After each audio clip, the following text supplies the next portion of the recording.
This experience with Lord Shiva happened in the mid-90s. It began with colors. Suddenly, from everything around me, flames of impossible hues began to emerge.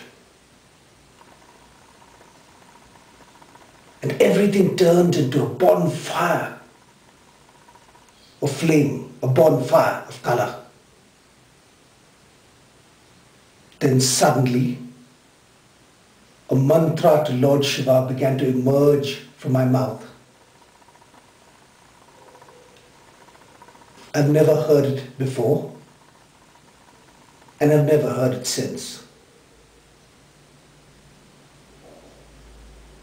Then it descended on me. Dense, heavy, massive, powerful.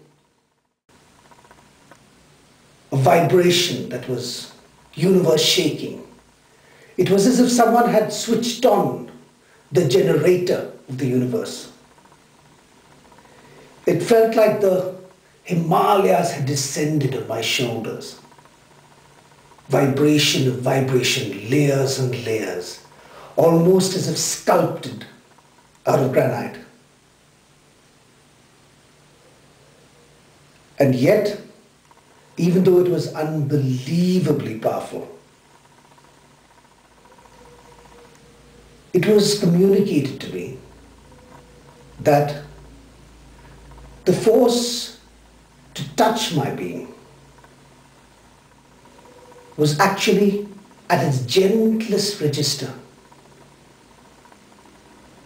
It was like a lion curving its massive strength about a cub.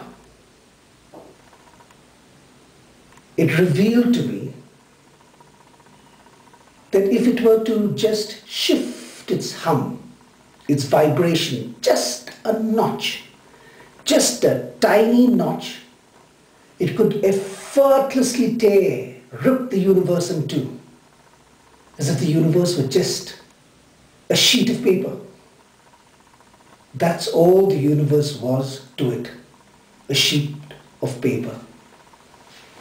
The experience went on and on, and the power kept increasing. And it was like the whole world became this dense, huge, massive vibration. Rather, the whole world was a tiny bubble on this dense, huge, massive vibration. There came a point when I could take it no longer. And I said, stop. And it paused and it left me. I regret having said stop. I should have told it, stay with me till all for eternity. Hug me till the end of time. I should have.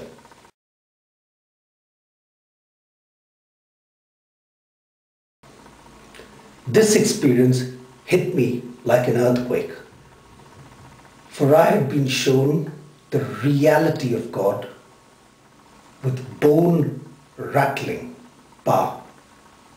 But it went deeper than that, for it changed the very ground that I walk on. For it revealed that all existence is God, that all existence rests on God, that all existence, everything around us, is a vibration.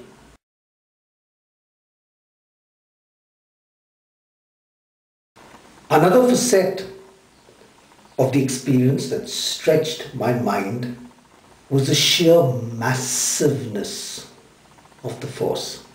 It was unbelievably dense, unbelievably heavy. Now, in many experiences that mystics have had across the world, and many experiences that I too have had, I've encountered God as light, as soaring joy. And that has given many the idea that God is somehow too good for this world, that spirituality is somehow fragile that God must be protected and kept away from the harsher, heavier realities of the world. And this experience demands that we think again. For to this force, even the entire universe was merely a sheet of paper that it could effortlessly rip and tear. And so what we think are heavy realities, stone, granite, nuclear weapons, are to it pipsqueaks. And what makes it ironic is that this enormous force, this incredible power, this gigantic vastness is both immensely powerful and yet intensely and acutely aware of the limitations of blood and bone. And if that were not enough, it has granted us access to its enormous power. For in the hum of our blood lies a force, lies a vibration that calls out to that primal vibration.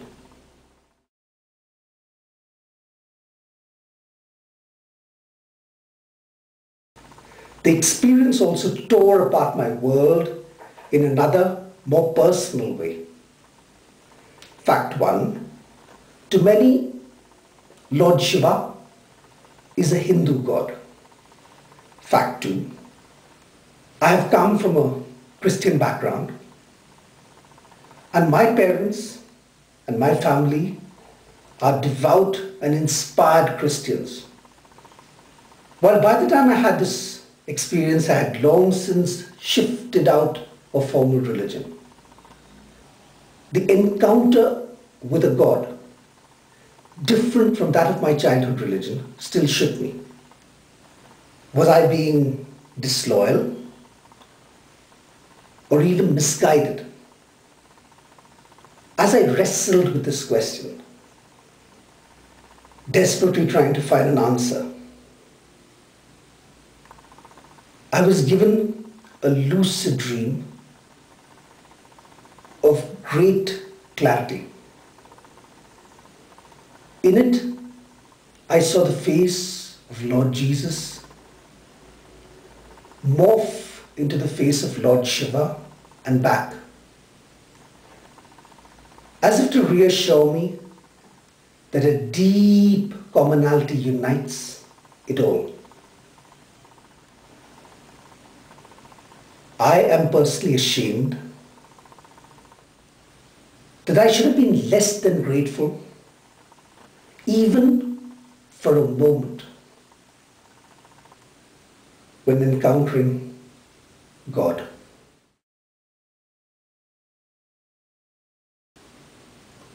I have encountered God in the last 3 decades since I was shaken out of my materialistic slumber. I've seen God as explosions of light, as great ripplings of cosmic joy. But I have also encountered God enshrined in this religion or that, Lord Shiva and Lord Jesus, Mother Mary and Kali Ma. Sometimes we've called to these forces and they've helped in a healing or to make someone's impossible problem go away. But over time I've realized that these are mere trinkets, that the real gift lies in the experience itself. For it reveals to us that God exists and that we are all cupped in the palm of His power.